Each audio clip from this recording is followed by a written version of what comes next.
So we welcome our listeners from all around the world as you're joining our worship this morning. I'm going to be reading from Luke chapter 17, verses 11 through 19, the story of Jesus and the 10 lepers.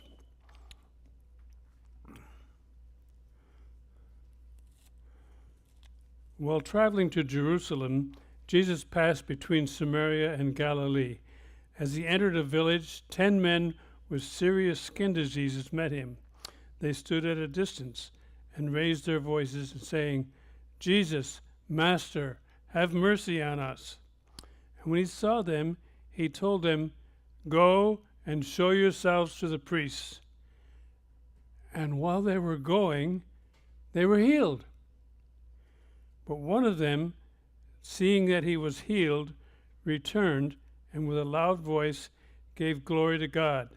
He fell face down at his feet, thanking him, and he was a Samaritan. And then Jesus said, "Were not 10 cleansed? Where are the 9? Didn't any return to give glory to God except this foreigner?" And he told him, "Get up and go on your way. Your faith has made you well." I've preached on this passage many times in the Congo because so much because of one leper coming back to say thank you, but to defend the 9 others that didn't come back and say thank you. They weren't as bad as we make them out to be. Because first of all, again, we've always assumed the 9 were not Samaritans, but they were in Samaria. They could well have all been. But whether they were or not, when you're all in trouble like that, the differences between you aren't as important as we thought they were. So there they were, the 10, gathered together because they were outcasts. They couldn't be with other people, but they could be with each other. But first of all, they all 10, they came to Jesus. They turned to Jesus with their problem. They asked Jesus to heal them. They had faith that he could do that. And then the remarkable thing to me is he didn't heal them. He said, go on, go show yourselves to the priests. What good would it do to show themselves to the priests? They can't appear before the priests. They've got leprosy. They're the outcasts. And yet, when he said, go and do it, they did. And then on the way, they were healed. And that's the passage that I've emphasized in the past. On the way, they were healed. It meant so much to me in the Congo with people who worked with all kinds of terrible conditions, all kinds of difficulties and challenges. One of the exciting things, besides the exciting thing, is, as Barbara was saying, was teaching all those kids and watching them grow up and become ministers and doctors and all sorts of people. But another thing was working with the churches and watching the churches grow, watching the folks who were converted became Christians, and they would start new little study groups in their backyard, and then they would get so many they'd need more space, and they decided they needed a church. They didn't have money for a church, so they would work on getting a few bags of cement and making a few cement blocks and started putting a foundation in. And then along the way, they would get a little more done. And then some Americans would come over sometimes and help them get the roof on, because that was the big step. But on the way, they got it done. They didn't sit and wait, "Oh, come on, God, come help us, come do this for us." They saw their need, and they worked at it. I think that Alice and I did the same thing, that we didn't know that we were called to be missionaries.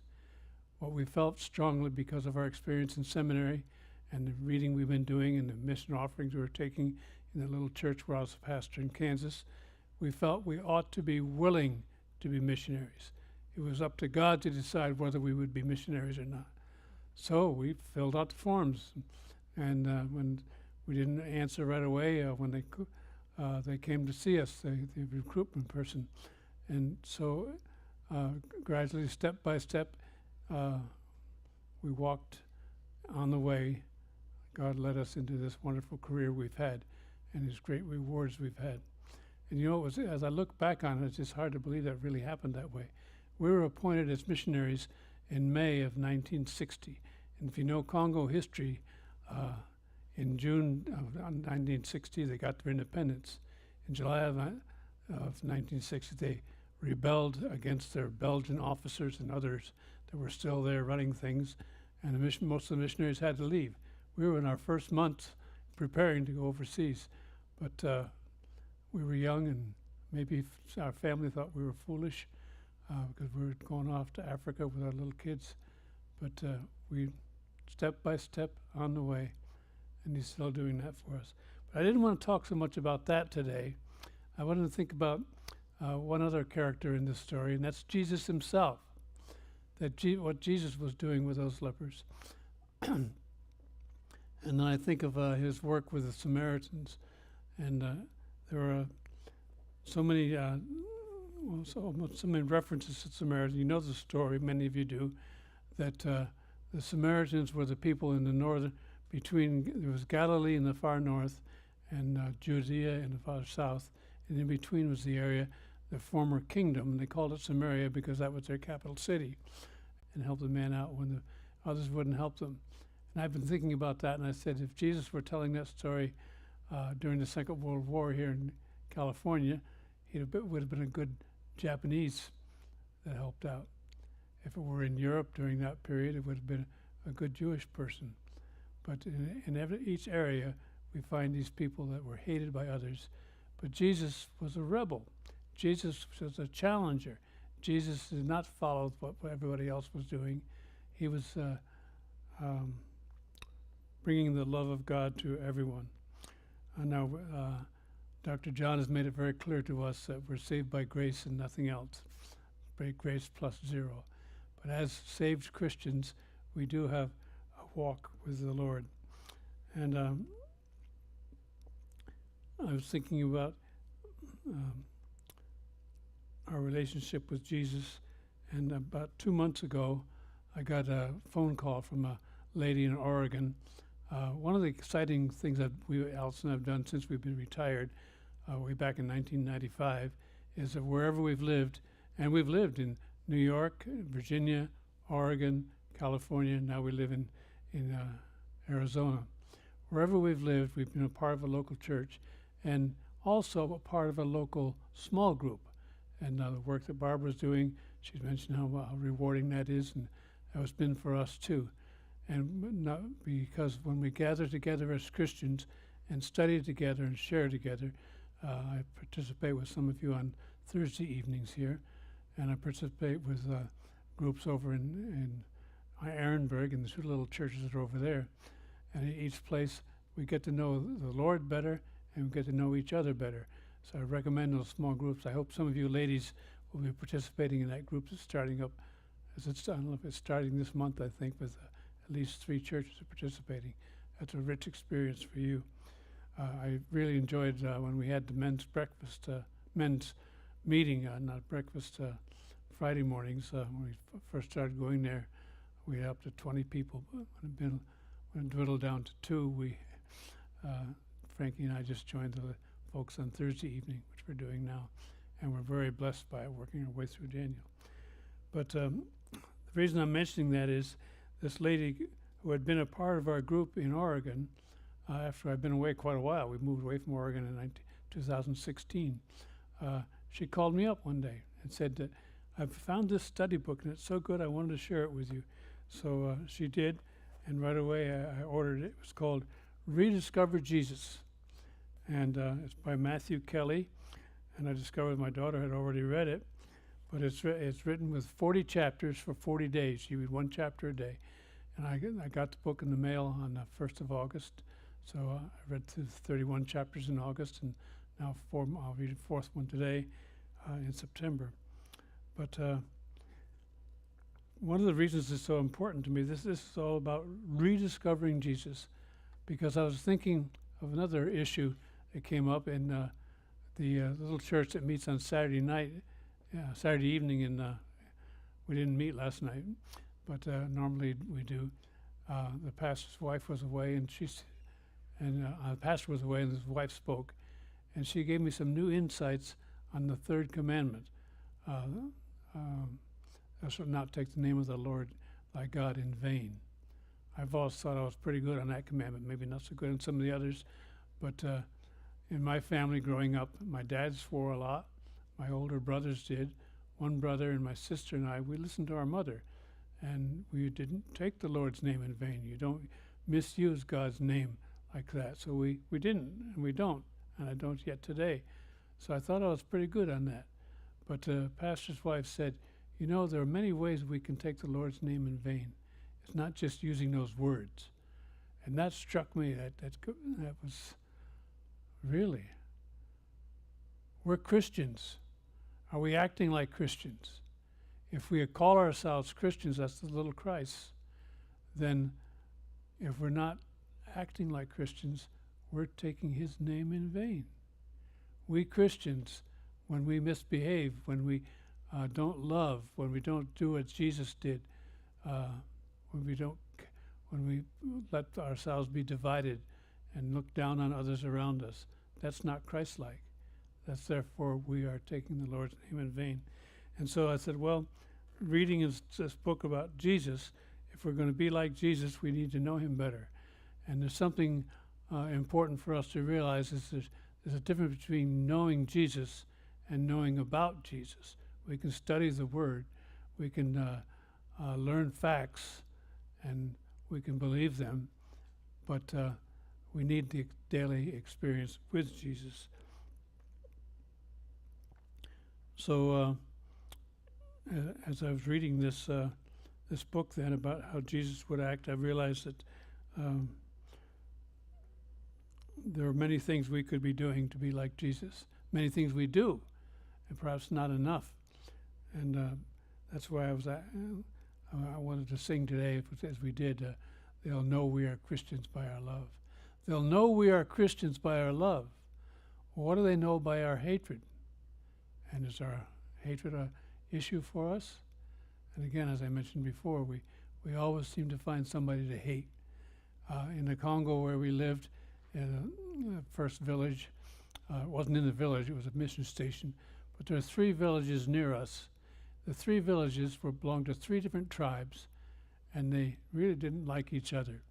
And if you had, in your church, if you had representatives of those tribes, you had to be very careful. If you had a deacon from one tribe, you had to have a deacon from the other one too. We didn't want one to get ahead of the other. But they were even worse than that. I remember when somebody stole a shirt off our clothesline. The cook we had said, well, yeah, he's from Songo. Everybody knows everybody in Songo is a thief. That's what they do over there. Well, that's not Christ-like, is it? That's putting other people down, and Jesus didn't do that. So when there are other incidents where he showed his opening to the Samaritans that everybody else hated. We have the story of the Good Samaritan. We have these lepers. We have another issue when Jesus and the disciples were getting ready to go from Galilee in the north to Jerusalem in the south. Now the Jews generally, they didn't want to go through Samaria because they didn't like those people there. So they would cross the Jordan River, go down the east side, and then come back in when they got down there and left them aside. But Jesus didn't do that. He went through Samaria. And one time when he was heading through Samaria, he came to a village. He sent word, said, we'd like to come to your village and stay there. And they said, no, you're going to Jerusalem. We don't want you coming to our village. Stay away. Well, his disciples said, I can't believe they did this. But they said, what? You want us to bring fire down and destroy them for returning you down? And Jesus said, no, don't do that. So Jesus did not rebuke them for returning him down. He rebuked the disciples for not understanding. And he went to another village. And those who rejected him continued to be outside his. And then the story of the Samaritan woman. Jesus was going through Samaria and stopped to take a rest. And a Samaritan woman came out from the village, and he asked her for a drink of water. And she said, what kind of this a thing? A Jewish man asking a Samaritan woman for water? You guys don't talk to us. We don't even worship the same. We have our own belief in Samaria, in the city of Samaria. And Jesus said, go call your husband. And he said, I don't have a husband. And he said, that's right, you don't, but you've had husbands. And he knew very well what kind of a person she was. But he didn't reject her. He didn't judge her. He spoke to her as a was respect, which was pretty unusual for a woman anyway to be respected.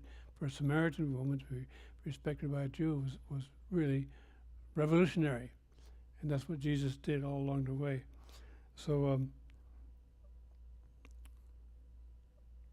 when we go back to using the Lord's name, we call ourselves Christians. Let us be Christ-like. The work that we do together, the work that some of you do in helping feed some people, some of you do some other things in teaching, some of you, I don't know what all you do, but many different ways we can demonstrate that we are Christians, that we are respecting that word and that name. And when we're faced with hatred, what are we going to do about it? Are we going to bow down? Are we going to face up to it? Or are we going to give in to it? And there is hatred, and more of it, as we mentioned in the prayers. That is way too much hatred in our country. There's way, a little is too much, of course, but it is tearing us apart. And a reminder again, there were 10 lepers, and only one returned and gave thanks, and to only one did Jesus say, "Your faith has made you whole." So the others were healed, but they weren't made whole spiritually because their faith wasn't that strong, apparently. So it's a reminder that that's 1 in 10. Just 1 in 10 responded. That sounds like a pretty small percentage. But you know, we as Christians, we have a powerful impact on the world if we act like Christians. And it's happening all over the world. My daughter and her husband lived and worked in Japan for 4 years, and they learned there that the very small minority of Japanese are Christians, but those Christians have a large impact on their society. Our son now is working in Niger as a missionary, and we visited him there, and we traveled around with his friends, and one of them was a Muslim. And I was riding with him in the car, and I said, "What do you Muslims think of us Christians?" And he said, "Well, we can see by the work they're doing here, the hospital they run, the schools, the people they're feeding, that they know God. And we respect people who know God." These were not the kind of Muslims who go out and killing everybody who's different. These were a different kind who respected people who know God. That's the message we have. Very tiny minority in some places, but a powerful impact. And we can do that too in America. We don't have to have a majority. We have to have a powerful following and to know Jesus. One story, a couple of stories actually. We go over to Courtside every 2 weeks to go to the library over there and get books, and I buy a newspaper. And we drove by I don't know exactly what they do there, but they got a big sign that says Isaiah 58. Isaiah 58. So, of course, I had to mark that down and look that up and see what it had to say. Isaiah 58. They have a ministry there, and it is truly a Christ-like ministry. And I'd like to read to you some verses from Isaiah 58. I don't know what they're doing with it, but this is what I found. That in Isaiah 58, he's talking about fasting. He says, "You think you're so great with all that fasting you do. I don't pay attention to that because you're not behaving yourselves. You're not loving other people. You're not really following me." In other words, just like Jesus said in the New Testament, scribes, Pharisees, hypocrites, that if we're not living the message, then the worship that we're doing is not real and not acceptable to Jesus, to the Lord. And so in this passage, the Lord is saying through Isaiah that your fasting doesn't really work. And so it goes like this. You ask the question, "Why have we fasted but we have not seen? We have denied ourselves and you hadn't even noticed." Talking to God. "Look, you do as you please on the day of your fast and oppress all your workers. You fast with contention and strife, to strike viciously with your fist. You cannot fast as you do today, hoping to make your voice heard on high." And then God says to the people, "Look, the fast that I choose is like this: a day for a person to deny himself, to bow his head like a reed, to spread out sackcloth and ashes, Will you call this a fast and a day acceptable to the Lord? The fast I choose is to break the chains of wickedness, to untie the ropes of the yoke, to set the oppressed free, and to tear off every yoke. Is it not to share your bread with the hungry, to bring the poor and the homeless into your house, to clothe the naked when you see him, and do not ignore your own flesh and blood? And then your light will appear like dawn, and your recovery will come quickly. And go on with that. And so I presume that's what they're doing in Quartzsite with that big sign in their ministry over there. They're trying to do all these things that God told people through Isaiah that we all should be doing. That is true worship and truly following. Another story, some men were in a group were anxious to get to the airport. They had to meet, and they were out of their building, and they saw a taxi cab across the street, and so they hurried across the street to catch that taxi. And on the way across the street, there was a blind woman sitting there with a little table and fruits that she was trying to sell. And as they went by that table, they bumped it and spilled her fruit. And they went on because they had to catch that taxi. But one of the men stopped in the middle of the street and said, "What did we just do? We just knocked her table off. We got to go back and help her." The other man said, "No, hurry, we're going to miss the plane. We got to go on." And he said, "No, I got to go see what that's all about." So he went back and he said, "You go on without me. I'll catch up later." We ended up missing his plane and had to fly a day late. But he went back and he picked up the lady's table and started putting the fruit back on it. And she spoke to him and said, "Are you Jesus? Are you Jesus?" And he said, "No." "Why do you say that?" And she said, "Because I asked Jesus to help me when that table fell over. And then you came." Is that beautiful? Are you Jesus? Are we Christ-like? Another point I got out of this book is tweaking and transforming. We like to change things little by little. That's called tweaking. But that's not what Paul asked us to do in Romans 12. I look forward to hearing Dr. John tell us about that one day. But in Romans 12, Paul wrote this: "Therefore, brothers, by the mercies of God, I urge you to present your bodies as a living sacrifice, holy and pleasing to God. This is your spiritual worship. Do not be conformed to this age, but be transformed by the renewing of your mind, so that you may discern what is the good, pleasing, and perfect will of God." We don't want tweaking, we want transformation. We want to be like Jesus. We've got to work on being like Jesus and doing the things that he expects us to do. And there's a prayer for closing. I want to close with this prayer I found in here.